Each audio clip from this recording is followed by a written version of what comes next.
উচ্চ শিক্ষায় শিক্ষিত করার চেষ্টা করুন। অন্যথায় এই বর্বরদের দলেরা, এই রাজনৈতিক কারবারিরা আপনার ছেলে মেয়েগুলোকে দিয়ে সমাজে যত রকম অনৈতিক কাজ আছে করিয়ে নিয়ে এরা নেতার ছেলে নেতার আসনে বসবে, আর আপনার আমার পরিবারের ছেলে মেয়েগুলোকে জেলের ঘানি টানতে হবে, মারামারি হানাহানি করে ধ্বংস হয়ে যাবে। বন্ধুগণ, দ্বিতীয় যে কথা আমি আপনাদের কাছে অনুরোধ করব, রাজনীতি করুন, সৌহার্দ্যের পরিবেশ তৈরি করুন, সৌজন্যতার রাজনীতি করুন। আচ্ছা বন্ধুগণ যারা আছেন একটু আমাকে বলবেন, শুভেন্দু অধিকারীর সাথে মমতা ব্যানার্জির কোনোদিন হাতাহাতি দেখেছেন আপনারা? কেউ দেখেনি, আর দেখতেও চায় না।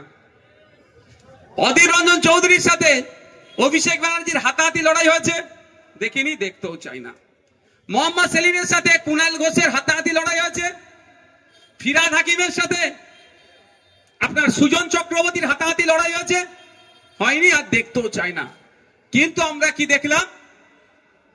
সুজন চক্রবর্তী, পার্থ চ্যাটার্জি এক জায়গায় এসি রুমে বসে চা খাচ্ছে, গল্প করছে। কুণাল ঘোষ তৃণমূলের নেতা, সুকান্ত মজুমদার বিজেপির নেতা, দিলীপ ঘোষ বিজেপির নেতা, কারো জন্মদিনের কেক কাটছে এসি রুমের মধ্যে থেকে। আচ্ছা আমি আপনাদের একটা কথা বলি, এই অশোকনগরের মানুষকে বলবো, এখানে বিজেপি করেন অনেক মানুষ, মাইকের আওয়াজ যাচ্ছে, তৃণমূল করেন অনেক মানুষ, মাইকের আওয়াজ যাচ্ছে। আমি তাদের কাছেও বলতে চাই, দলের সুপ্রিমো মমতা ব্যানার্জি শুভেন্দু অধিকারীকে ডেকে চা খাওয়াচ্ছে, আপনারা ওখানে মারপিট দেখতে পাচ্ছেন না। আপনাদের এত চর্বি কি করে হয়ে গেল এই এলাকায় নিজেদের মধ্যে মারপিট করছেন? কাকার ছেলের সাথে মাসির ছেলে, পিসির ছেলে, ফুপুর ছেলে, খালার ছেলে নিজেদের মধ্যে মারপিটে জড়িয়ে পড়ছেন।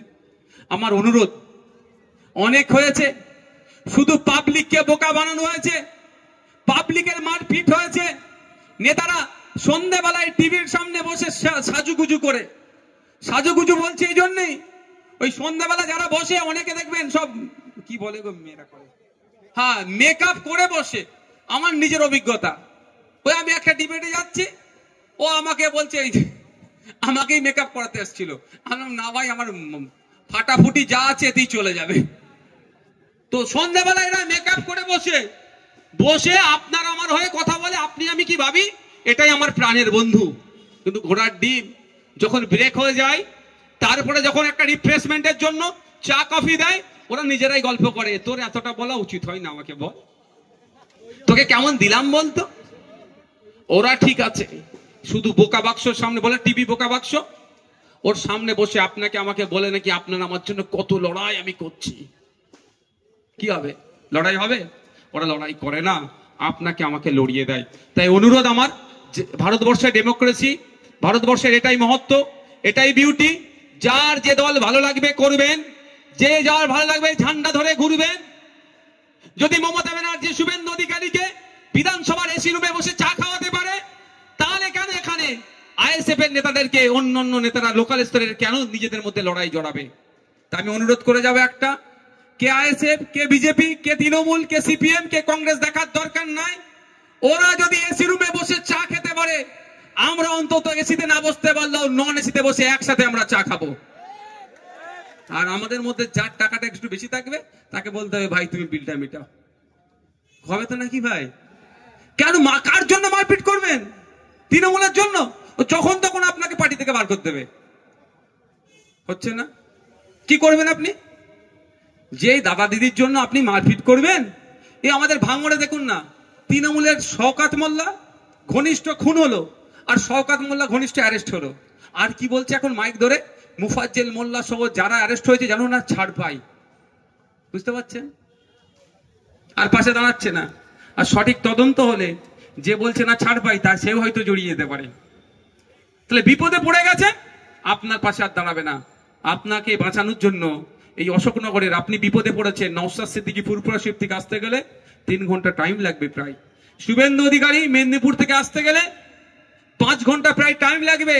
মমতা ব্যানার্জি কালীঘাট থেকে আসতে গেলে, ওরা তো আসবে না, আমি বোঝার জন্য বলছি, অভিষেক ব্যানার্জি কালীঘাট থেকে আসতে গেলে 4-3 ঘন্টা মতো টাইম লাগবে। কিন্তু আপনি বিপদে পড়েছেন, আপনাকে আপনার প্রতিবেশী বাঁচাবে। সে বিজেপি করতে পারে, তৃণমূল করতে পারে, আইএসএফ করতে পারে, সিপিএম করতে পারে। তাই অনুরোধ আমার আপনাদের কাছে, রাজনৈতিক হিংসা বন্ধ করুন। অনেক স্লোগান হয়েছে, আমি একটা নতুন স্লোগান দিতে চাই। এবার নেতায় নেতাই খেলা হবে, জনগণ এবার তালি দেবে। খারাপ হবে নাকি? এতদিন তো জনগণকে লড়িয়ে দিয়েছেন আপনি, এবার একটু নেতারা মারপিট করুক, জনগণ একটু দেখুক গ্যালারিতে বসে। এতদিন নেতারা গ্যালারিতে বসেছিল আর জনগণদের লড়িয়েছিল, এবার জনগণকে বলতে হবে নেতাই নেতাই লড়াই চাই, জনগণ এবার দেখতে চাই। দেখবেন সব মারপিট বন্ধ হয়ে যাবে, আর মারপিট হবে না। তখন কত ভালো ভালো ভাষা বলবে। এই আপনাদের এমএলএ নাম কি? নারায়ণ গোস্বামী। নওশাদ আমার ভাই, ওর সাথে মারপিট করা যাবে না। পার্থ ঘোষ, পার্থ ভৌমিক, অমুক শুভেন্দু অধিকারী আমার দাদা, মারপিট করা যাবে না। নেতা নেতা মারপিট করবে না। মারপিট করছে কারা? যারা চটে বসে আছেন, যাদের দিন গেলে 300 টাকা ইনকাম করতে গেলে জিভ বাড়িয়ে যাচ্ছে, তারা মারপিট করছেন। যাদের ছেলেটা ক্লাস 5-6 পড়ে, ইংলিশে তার নাম, বাবার নাম, স্কুলের ঠিকানা লিখতে পারছেন না, সে আবার নেতার হয়ে দাদার হয়ে মারপিট করছে। আর দাদা আপনার ছেলের ভবিষ্যৎ ধ্বংস করে দিচ্ছে।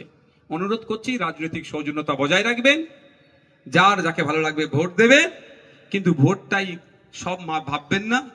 প্রতিবেশী বাকি 364 দিন যার সাথে একসাথে উঠা বসা করেছেন, এই ভোটের জন্য তার সাথে সম্পর্ক নষ্ট করবেন না।